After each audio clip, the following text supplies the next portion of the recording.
লাইলাতুল কদরে নফল নামাজ পড়বো 2 রাকাত করে। মাগরিবের পর থেকে ফজরের আগ পর্যন্ত এই সময়ের মধ্যে যখনই আপনার সুযোগ হবে তখনই আপনি নামাজে দাঁড়াবেন এবং নামাজে দাঁড়িয়ে প্রথমে নিয়ত করবেন যে আমি এখন 2 রাকাত নফল নামাজ কিবলামুখী হয়ে আল্লাহর সন্তুষ্টির জন্য আদায় করিতেছি।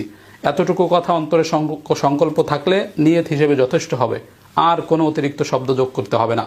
এইভাবে নিয়ত করে আল্লাহু আকবার বলে দাঁড়িয়ে যাবেন, সানা পড়বেন সুবহানাকাল্লাহুম্মা অথবা আল্লাহুম্মা বাঈদ বাইনি।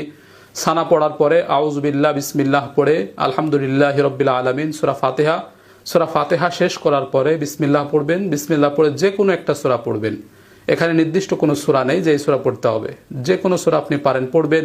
প্রয়োজনে এক সূরা বারবার পড়বেন, প্রয়োজনে একাধিক সূরা প্রথম রাকাতেই পড়ে ফেলবেন, কোনো সমস্যা নেই।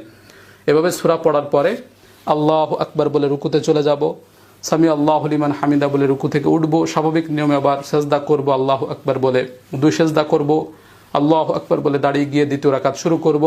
শুরুতে আমরা বিসমিল্লাহ পড়ব, বিসমিল্লাহির রহমানির রহিম পড়ে সূরা ফাতিহা পড়ব আলহামদুলিল্লাহি রাব্বিল আলামিন।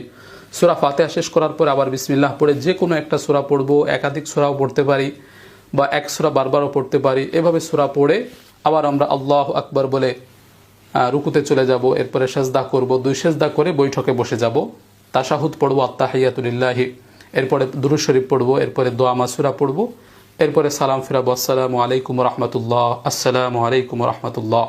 এই যে হয়ে গেল লাইলাতুল কদরের নফল নামাজ।